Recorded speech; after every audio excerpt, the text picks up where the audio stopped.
students, welcome to the new chapter number 11, work and energy. इस पिछले chapters की series में अगर आप देखो, चैप्टर नंबर 8, चैप्टर 9, चैप्टर 10, इन सब चैप्टर्स में हमने फिजिक्स पढ़ा है। स्पेसिफिकली फिजिक्स हम लोग पढ़ रहे हैं। अब देखो, फिजिक्स में हमने 8 चैप्टर में क्या पढ़ा था? रफली हमने पढ़ा था मोशन के बारे में। मोशन कैसे होता है, कितनी वेलोसिटी, एक्सेलरेशन, डिस्प्लेसमेंट, ये सब बातें पढ़ी थी। तो वो सब चीजें आपकी क्लियर होनी चाहिए। और अगर क्लियर नहीं है तो आप बुक में से पढ़ लो, आपके नोट्स में से पढ़ लो, या फिर आपको चाहिए तो बीइंग विद्यार्थी के चैनल पे वो पूरा चैप्टर डिटेल में है। Right, you can search being विद्यार्थी chapter 8, you will find that chapter. Similarly chapter 9 में हमने पढ़ा था force and laws of motion. तो हमने देखा था कि मोशन कैसे हो रहा है, मोशन कौन कर रहा है, और फिर न्यूटन के सारे लॉज हमने देखे थे, और फिर बहुत सारी चीजें हमने न्यूटन का first law, second law, third law, ये सब देखा।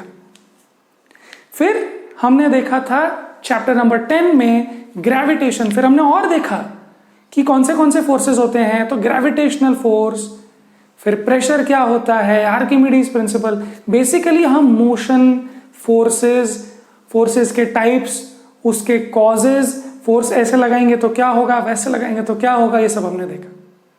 ना ये सब हम क्यों पढ़ रहे थे? बेसिकली हम ये सब इसलिए पढ़ रहे थे because we wanted to understand कि इस दुनिया में क्या क्या चीजें, क्या क्या कारण से हो रही है। एंड नॉट जस्ट दैट, अगर हम समझ जाए कि ये सब दुनिया जो चल रही है उसके पीछे क्या लॉज है, तो हम प्रेडिक्ट कर सकते हैं बहुत सारी चीजें कि अब ये होगा, अब वो होगा। And more, you can build machines, क्योंकि आपको पता है मशीन्स कैसे, क्योंकि आपको पता है चीजें कैसे काम करती है। तो आप ये भी बोल सकते हो कि मशीन्स जो मैं ऐसे बनाऊंगा वो ऐसे काम करेगी और ऑटोमेटेड हो जाएगा, मुझे करना नहीं पड़ेगा, लोगों को करना नहीं पड़ेगा, ऑटोमेटिक। जैसे आपने देखा ऑटोमेटिक वेंडर मशीन्स होती है। अगर आपने नहीं देखा है तो जो जैसे दुकानदार होता है, आप उसको पैसे दो, आपको पैकेट मिलता है। यहां पर आप मशीन में पैसे डालो, वो आपको पैकेट अपने आप दे देता है। You have to just choose it. So ये मशीन्स, इतनी बड़ी बड़ी क्रेन्स, इतनी बड़ी बड़ी मशीन्स जो बिल्डिंग बनाती है, जो फोन्स बनाती है, जो कार्स बनाती है, ये सब इन लॉज पे, ये पिछले चैप्टर्स पे डिपेंड करता है। But why should we study this chapter? Is because we want to study more, we want to study more, we want to study work and energy. Why do we want to study more? See, you should understand कि गाड़ी चलती है force लगा के। Force लगाता है engine, पर engine चलाता है कौन? इंजन कैसे चलता है? तो आप बोलेंगे सर उसमें तो फ्यूल है। हाँ, तो फ्यूल क्या दे रहा है उसको? फ्यूल उसको दे रहा है एनर्जी। सिर्फ फोर्स लगाने के लिए एनर्जी तो चाहिए। हाँ, मैं गाड़ी को पुश कर सकता हूं, बट वो गाड़ी पुश करने के लिए मुझे एनर्जी तो खानी पड़ेगी ना। मुझे फूड इनटेक करना पड़ेगा, वो फूड डाइजेस्ट होना पड़ेगा, सारे लाइफ प्रोसेसेस अच्छे से चलने चाहिए, उसके बाद मैं फोर्स लगा सकता हूं। राइट, सो फोर्स लगाना करेक्ट, बट वो एनर्जी भी तो आनी चाहिए। तो ये चैप्टर क्यों पढ़ना है? Because we want to understand कि इस सब के और पीछे और एक कंसेप्ट क्या है, and that concept is energy. End of course work भी है, पावर भी है जो आप लोग पढ़ने वाले हो, बट एनर्जी समझो। Walking, running, singing, talking, eating, living, even living requires a lot of energy. Sleeping requires a lot of energy. अगर आपको ऐसा लगता है कि मैं दिन भर सो जाऊंगा और खाऊंगा नहीं, आप सो जाओगे फिर भी भूख लगेगी। क्यों? बिकॉज रात में सोते समय आपका डाइजेशन हुआ है, सर्कुलेशन हो रहा है, दिमाग काम कर रहा है, your eyes are moving, your blood is moving, your hands maybe are moving, है ना। आपको टेम्परेचर मेंटेन करके रखना है। All these things require some amount of energy. Now even basic sleeping या लिविंग के लिए भी अगर आपको एनर्जी चाहिए, तो डेफिनेटली टॉकिंग, सिंगिंग, रनिंग, सब के लिए तो एनर्जी चाहिए। Right, so yes we can apply the force, yes we can do acceleration of objects, yes we can do all that, but उस सब के पीछे क्या रीजन है, उसके पीछे सब क्या कारण है, वो है एनर्जी। तो ये चैप्टर तो डेफिनेटली इंपॉर्टेंट है, एनर्जी समझना। ओके, उसी तरीके से हम लोग पावर और वर्क भी समझने वाले हैं। तो हम लोग सबसे पहले शुरुआत करते हैं वर्क से, right. So I hope you are ready, I hope आपको बैकग्राउंड मिल चुका है, आपको मजा आने वाला है, ठीक है, ओके। वर्क ना, आम भाषा में हम लोग वर्क किसको बोलते हैं? आम भाषा में पहले समझते हैं। नॉर्मली हम लोग वर्क किसको बोलते हैं कि मैंने सपोज एक वॉचमैन है, बिल्डिंग के सामने खड़ा है ना। कुछ कुछ वॉचमैन को सिर्फ खड़े रहना पड़ता है, थोड़ा बहुत दरवाजा खोलना बंद करना पड़ता है, दैट्स ऑल दे डू, है ना।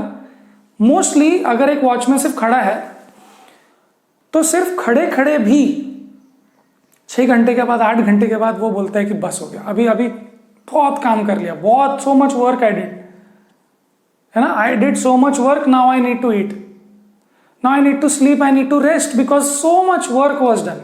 मैंने बहुत सारा काम कर लिया, है ना। सो डेली लाइफ की एक्टिविटीज, जैसे कोई खड़ा है, जैसे कोई बात कर रहा है, जैसे कोई बैठे बैठे पढ़ाई कर रहा है, जैसे कोई खाना बना रहा है, ये सब एक्टिविटीज डेली लाइफ में वर्क उसको आप बोलते हो, right. Let's see for examples, going to school. आप स्कूल गए, वहां पर आपने पढ़ाई की, लोगों से बातें की, फिर आपने खेला थोड़ा सा, फिर आप वापस आ गए, खाना वाना खाया, तो आप बोलते हो यार बहुत थक गए, बहुत काम कर लिया स्कूल में, बहुत पढ़ाई थी, बहुत एग्जाम टफ थी, बहुत काम किया, okay. So your daily activities, these activities do not involve much work scientifically. Now wait a minute, हम लोग ये बोल रहे थे कि बहुत काम किया, मैंने खाना बनाया, मैंने बहुत काम किया, आज 15 लोगों के लिए खाना बनाया, बहुत काम था। But you know what, scientifically, according to physics, according to science, this is not considered much work. Work का डेफिनेशन कुछ और ही है। वर्क कुछ और ही बताना चाह रहा है। वर्क ये बताना चाह रहा है कि भाई अगर आपने बहुत सारी रोटियां बनाई, बहुत सारे पापड़ बेले, या फिर बहुत देर आप खड़े रहे, ये सब में वर्क नहीं हुआ। वर्क होने के लिए कुछ कंडीशंस जरूरी है, वो कंडीशंस हम लोग देखेंगे। Let's take one more example, trying very hard to push the wall. I want to push the wall, ठीक है। सो ये सपोज वॉल है and I am trying very hard to push the wall, trying very hard. अब आप कितनी भी कोशिश करो वॉल पुश करने की, वॉल तो हिलने नहीं वाला, राइट। सो आप बोलेंगे यार बहुत मेहनत किया मैंने पर कुछ नहीं हुआ, आई did so much work, I am tired now, I need energy. But scientifically, that does not involve work. No, not at all. इतना सब करने के बाद साइंटिफिकली वर्क ही नहीं हुआ, तो वर्क क्या है समझते हैं? Standing with a heavy load on your head. बहुत हेवी लोड आप लेके सर पे खड़े हो, या फिर ऐसे बच्चे को लेके, छोटे आपके भाई बहन को, या फिर जिसको भी आप पकड़ के रख सकते हो, बहुत सारी बुक्स आप ऐसे लेके खड़े हो और बहुत देर तक खड़े हो, खड़े रहे, रुक जाओ ना। आप थोड़ी देर के बाद थक गए, राइट। थक क्यों गए? आप बोले यार बहुत काम कर लिया यार, मतलब it's so much work, I need to eat now, I need to rest now, because बहुत काम कर लिया। Now scientifically that also does not involve work. Are you getting an idea? Are you getting an idea that यहां पर force apply किया, यहां पर देखो फोर्स अप्लाई किया ना आपने, बहुत ताकत लगे, फोर्स लगाया, यहां पर भी आपने फोर्स अप्लाई किया, बट हम लोग बोल रहे हैं कि कुछ भी नहीं, वर्क नहीं हुआ, वर्क हुआ ही नहीं, ऐसा हम लोग बोल रहे हैं। क्या आपको एक आइडिया आ रहा है कि आपने बहुत ताकत लगाई, बहुत फोर्स लगाया, बहुत एनर्जी स्पेंड की, बट अगर कुछ हिले ही नहीं। सी, आप चाहते हो दीवार को पुश करना, पर दीवार हिली ही नहीं, तो हम बोल रहे हैं कुछ नहीं हुआ, does not qualify as work. Why? Because if you push and then something happens, only then work will be done. According to science, according to physics, according to our definition, work will only be done when you do something and it moves. So you did something, but it's not moving. See, standing with a heavy load on your head, it's not moving. Move it. Okay? Trying hard to push the wall. आप बहुत try कर लो, बहुत try, आप तो पूरी building को हिलाने की कोशिश करो, बट बिल्डिंग नहीं हिल रही ना। You are doing, you are trying, but it's not happening. Okay. On the other hand, climbing stairs और ट्री,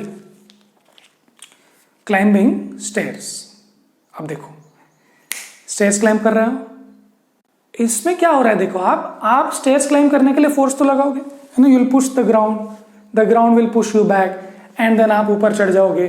सो ऐसे चढ़ते चढ़ते चढ़ते आप ऊपर तक पहुंच जाओगे। पेड़ भी चढ़ सकते हो आप ऐसे पकड़ पकड़ के। So when you apply force, do you apply force here? Yes you do. Is something happening? Tell me, is something happening?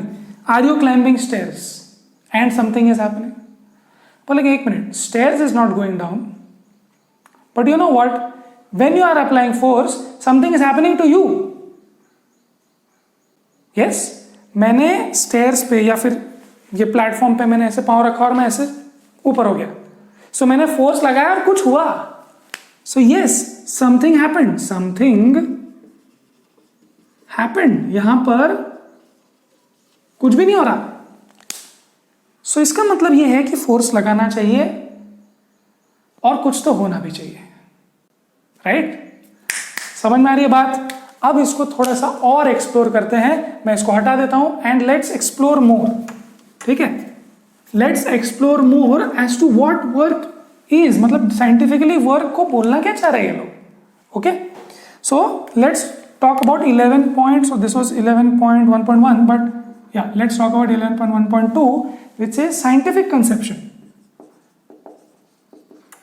Scientific conception किसका? Of work. So work का definition या concept scientifically क्या है? Okay, so let's take an example. One more examples. Let's take example number 1. Girl pushing a table and table moves. Okay, let's take an example. One more example. Boy pulling a trolley. Boy pulling a trolley. तीसरा example एक और रहते हैं, picking up a book. अब ये सारे examples पे थोड़ा सा जोर देते हैं और अपने को समझ जाएगा कि क्या होना चाहिए। समझते हैं। See, when girl is pushing a table and table moves, मैंने टेबल को पुश करने की कोशिश की और टेबल मूव हुआ। गर्ल हो या बॉय हो या जानवर हो, फर्क नहीं पड़ता। कंसेप्ट ऑफ वर्क क्या है देखो, when I push a table and table moves. So मैंने क्या किया, ध्यान से देखना, मैंने फोर्स अप्लाई किया, यस, कुछ तो हुआ, यस। नाउ ये कुछ तो भी क्या है, we define it as displacement. Now do you remember displacement? S is equal to displacement. I hope आप वो चैप्टर्स पढ़ के आए हैं, आई होप आप वो चैप्टर्स पढ़ के आए। Displacement is the shortest straight line path from source to destination. Displacement का डेफिनेशन पक्के से होना चाहिए आपके पास। ठीक है, बेसिकली यहां कुछ हुआ है, कुछ मूव हुआ है ना। कुछ होने का ये मतलब नहीं है कि मैंने इसको पुश किया और दीवार टूट गई, नहीं, मैंने पुश किया और वो मूव हुआ। समथिंग हैपेंस क्या है? समथिंग हैपेंस का मतलब moves. Okay, so yes, girl ने कुछ किया और टेबल मूव हुआ, फोर्स अप्लाई किया, टेबल मूव हुआ। ठीक है, boy pulling a trolley. Pulling a trolley, trolley समझते हो आप लोग, सूटकेस, वो जो व्हील्स होते हैं उसको ऐसे कैसे, सूटकेस जो काम सामान भरते हैं, गांव ले जाते हैं, राइट? सो वो बड़ी बड़ी ट्रॉली जो होती है उसको व्हील्स होते हैं। सो क्या बॉय ने फोर्स अप्लाई किया? डेफिनेटली, फोर्स अप्लाई किए बिना वो हिलेगा कैसे? उसने फोर्स अप्लाई किया और वो ट्रॉली हिली, मतलब डिस्प्लेसमेंट भी हुआ। समझ रहे हैं? नहीं समझ रहे? देखो, सपोज ये है टेबल, ठीक है, ये टेबल है और गर्ल ने इसको पुश किया। तो गर्ल ने कैसे पुश किया होगा इसको? देखो, ये गर्ल ने फोर्स लगा के पुश किया। अब फोर्स लगा के जब पुश किया तो क्या ये टेबल आगे मूव हुआ? तो हमने बोला हाँ भैया मूव हुआ, यस, ये टेबल आगे मूव हुआ, यस। सो इसका मतलब क्या कि फोर्स लगाया और डिस्प्लेसमेंट मतलब यहां से वहां मूव हुआ। सिमिलरली बॉय जब किसी ट्रॉली को पुल करता है ऐसे करके तो फोर्स लगाता है और ट्रॉली भी चलती है। पिकिंग अप अ बुक, अच्छा, बुक को उठाने में फोर्स लगाया क्या आपने? हमने बोला भैया हाँ, बिना फोर्स लगाए बुक को कैसे उठा सकते, और फोर्स लगाने के लिए एनर्जी चाहिए, है ना, you should be alive to pick up that book. अब जब आपने बुक को उठाया तो डिस्प्लेसमेंट हुआ कि नहीं हुआ? यस हुआ कि नहीं? सी वो नीचे गिरी है बुक, आप उसको उठाना चाहते हो तो आपने फोर्स लगाया, और फोर्स लगाने के बाद आपने उसको ऊपर रख दिया, तो इसका मतलब ऊपर उठा ना, डिस्प्लेस हुआ ना। अब जरूरी थोड़ी है कि डिस्प्लेसमेंट यहीं हो, डिस्प्लेसमेंट कहीं भी हो सकता है। तो सपोज ये बुक है, ओके, ये बुक को हमने उठाया, कहाँ फोर्स लगा के उठाया? ये फोर्स लगाया और बुक भी ऊपर उठ गई। तो बोले ठीक है भैया, फोर्स लगाया और डिस्प्लेसमेंट हुआ। सो अब हमको थोड़ा सा क्लैरिटी आ रहा है। देखो यहाँ पे फोर्स लगाया और डिस्प्लेसमेंट किसका हुआ था यहाँ क्लाइंबिंग में? मेरा। So basically if you do something and, do something का मतलब if you apply force and something moves, then work is defined. चलो आप समझ ले क्या है?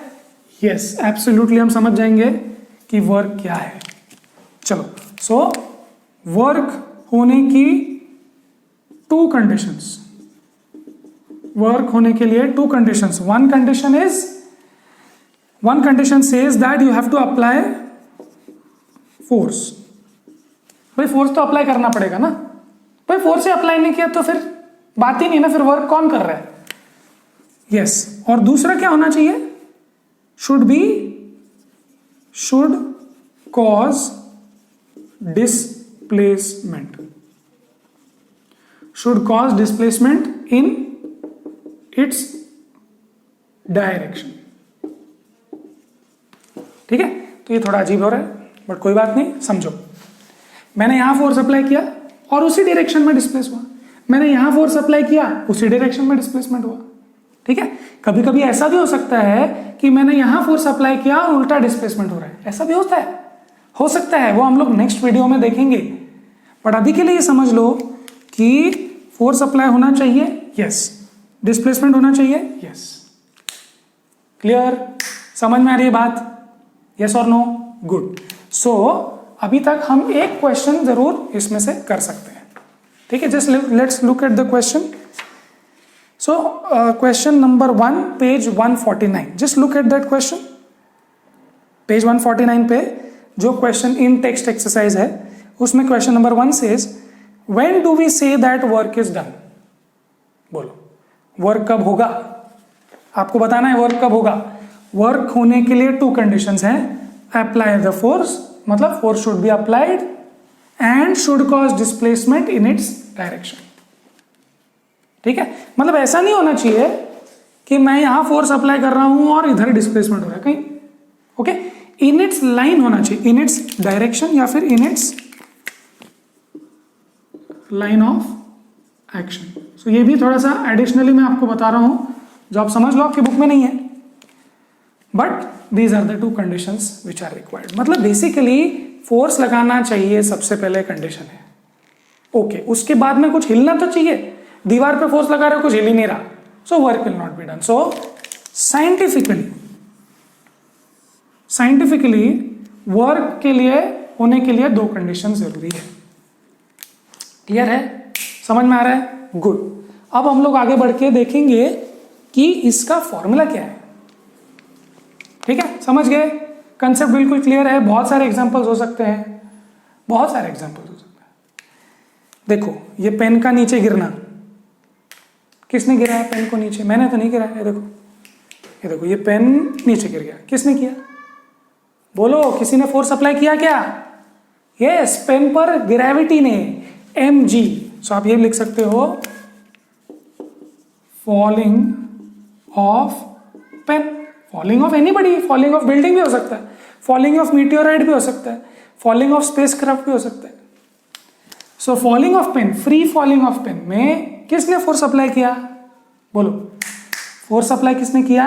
Gravity force, gravitational force. Yes, क्या डिस्प्लेसमेंट हो रहा है? Gravitational force, displacement, gravitational force, displacement हो रहा है ना। सो वर्क इज डन। क्लियर है सर? बहुत सारे एग्जांपल्स हो सकते हैं। ठीक है, अभी के लिए हम लोग इसको हटा देते हैं and we will see the formula. Okay, we will see the formula for work done by constant force. चलो इसको हटा दिया जाए. गुड. हाँ, by the way question number 1 हमने कर लिया. क्वेश्चन नंबर 1 पेज 149 पे ये था. सॉरी, ये नहीं था, ये था.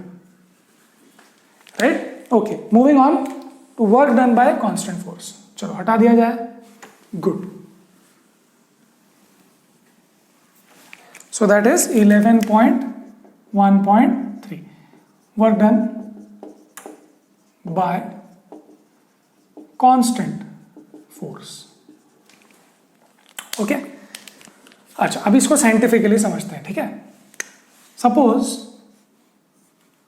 ये टेबल है. ओके, और ये टेबल पे एक बॉक्स पड़ा हुआ है. राइट. अब ये बॉक्स पर अगर मैं कुछ फोर्स लगाऊं, जैसे फॉर एग्जांपल अगर मैं बॉक्स पे कुछ फोर्स लगाऊं F, यहां फोर्स लगाएं, और मैं देखता हूं कि यस ये बॉक्स मूव हुआ, उसका डिस्प्लेसमेंट हुआ S. आई होप आपको अभी तक आदत हो गई है S का मतलब डिस्प्लेसमेंट होता है. यस और no? Yes. F force applied is equal to F and displacement is given as S. Clear है? अब देखो क्या होने वाला है. यहां पर हम वर्क को डिफाइन करेंगे. वर्क एग्जैक्टली कितना होता है. यस, फोर्स हुआ, डिस्प्लेसमेंट हुआ, बट कितना हुआ भाई? हुआ तो सही, but how much and how do you measure that? So what you do is you go on to define work. Work is defined as work is equal to force into displacement. Force into displacement. बस इतनी सी बात थी. देखो अब समझेगा आपको कि work होने के लिए फोर्स होना जरूरी है. यस, फोर्स अप्लाई होना चाहिए. जीरो रहेगा तो फिर कुछ होगा नहीं. फोर्स के बाद डिस्प्लेसमेंट होना जरूरी है. बोलेगा हाँ यस, डिस्प्लेसमेंट होना जरूरी है, बिकॉज अगर ये जीरो होगा, जैसे दीवार को पुश करता हूं, दीवार हिलती नहीं, तो मैंने बहुत फोर्स लगाया, लाखों न्यूटन का फोर्स लगाया, बट भाई अगर डिस्प्लेसमेंट जीरो है, so work will be zero. Right. So your formula explains everything. समझ गए कि नहीं? फॉर्मूला एक्सप्लेन किया कि नहीं? देखो, फोर्स होना चाहिए, जीरो नहीं होना चाहिए. डिस्प्लेसमेंट भी होना चाहिए, जीरो नहीं होना चाहिए. अगर कोई भी एक जीरो रहा तो वर्क है ही नहीं, जीरो हो जाएगा. Clear? Good. Moving on, talking about units. So यहां देखते हैं यूनिट. फोर्स का यूनिट आपको याद है न्यूटन. डिस्प्लेसमेंट का यूनिट आपको याद है मीटर. ओके. सो अगर ध्यान से समझना, अगर मैं 1 न्यूटन का फोर्स लगाता हूं, अगर मैंने 1 न्यूटन का फोर्स लगाया और 1 मीटर का डिस्प्लेसमेंट हुआ, तो 1 न्यूटन इंटू 1 मीटर का डेफिनेशन, जो वर्क का यूनिट है, दैट इज कॉल्ड 1 जूल. ये नया यूनिट दिख रहा है ना, जूल. सो देख लेते हैं, जे का मतलब है जूल. सो ये एक जूल नाम के साइंटिस्ट थे, उनके नाम पे ये यूनिट है जूल. जैसे Newton is a scientist, Pascal is a scientist, मतलब वॉज अ साइंटिस्ट. सो वैसे ही joule was also a scientist. उनके नाम पे ये एनर्जी, सॉरी, वर्क का यूनिट हमने जूल बता दिया है. So what is 1 joule? What is defined as 1 joule? So this is your question number, let me just check. Yes, this is question number 3. Question number 3 says, define 1 joule of work. So what is 1 joule of work?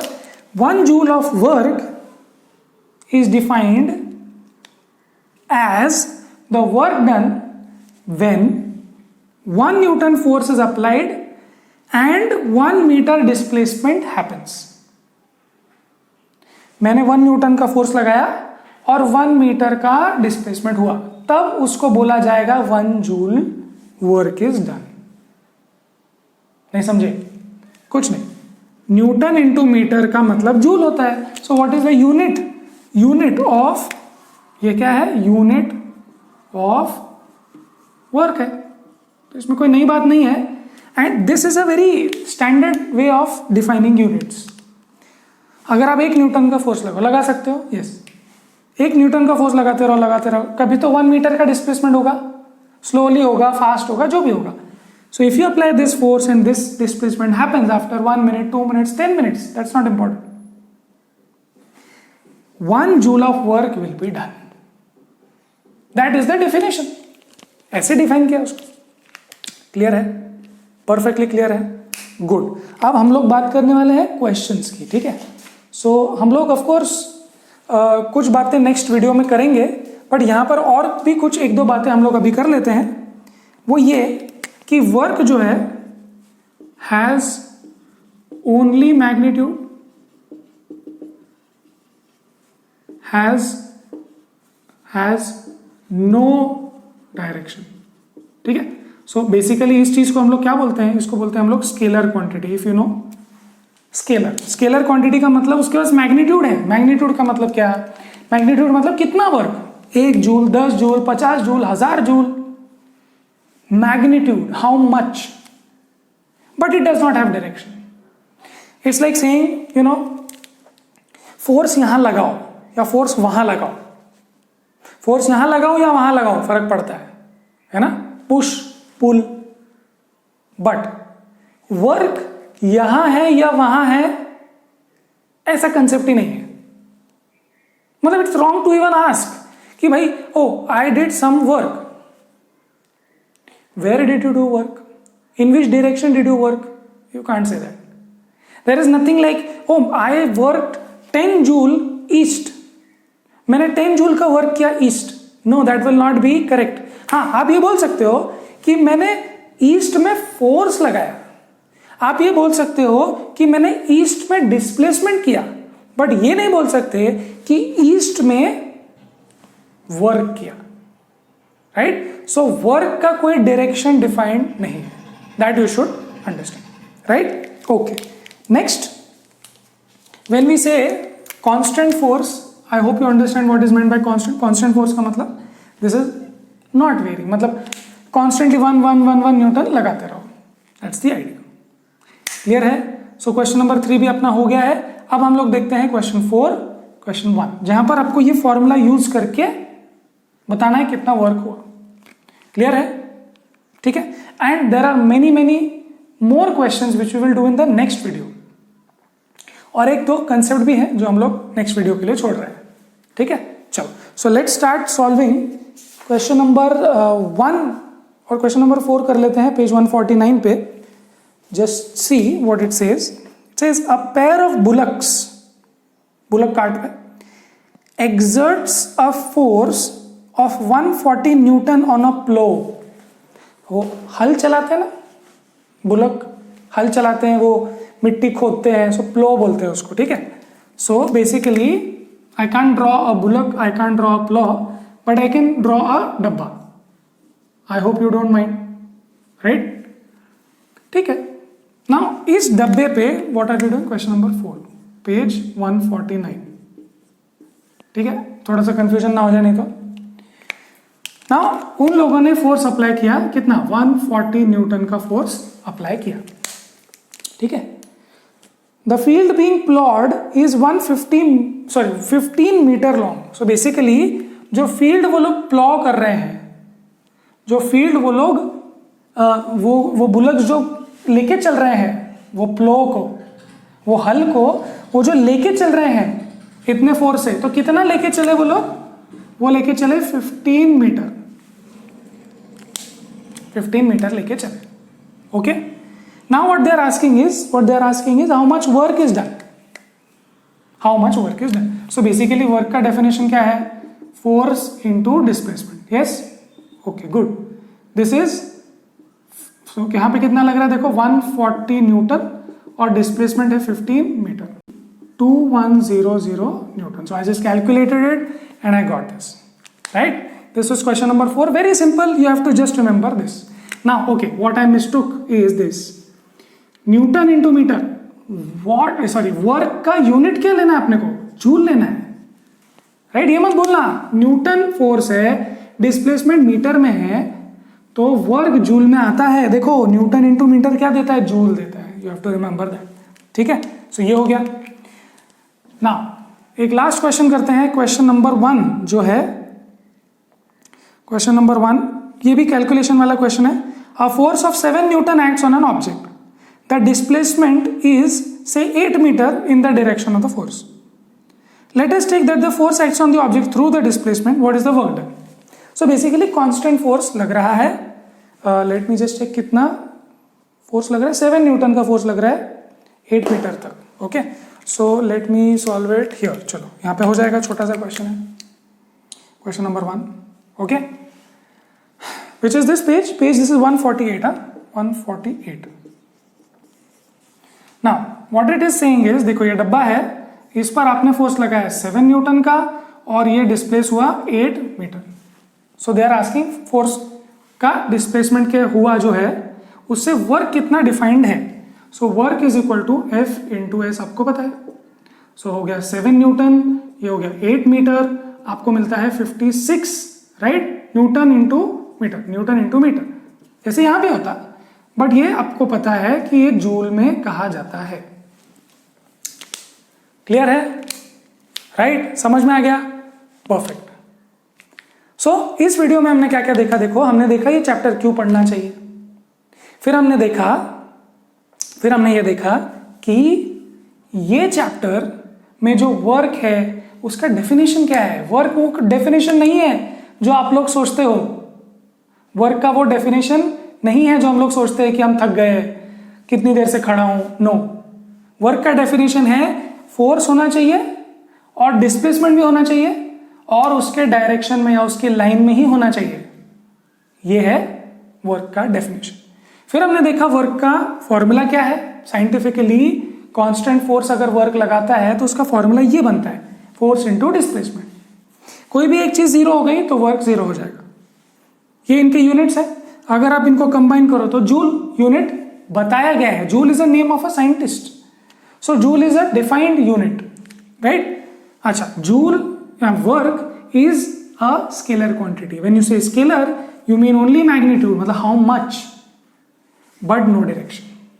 Then we solve a few questions, right. So ये भी questions अपने हो गए, clear, good. अब next video में हम लोग थोड़ी सी और इसके बारे में बात करेंगे। We will talk about positive work, negative work, and we will also talk one case, एक केस के बारे में बात करेंगे जहां पे फोर्स भी होता है, डिस्प्लेसमेंट भी होता है, बट फिर भी वर्क जीरो बोला जाता है। ये हम नेक्स्ट वीडियो में बात करने वाले हैं, राइट। नेक्स्ट वीडियो में positive work, negative work and zero work, इस सब के बारे में बात करेंगे और भी सारे क्वेश्चंस करेंगे।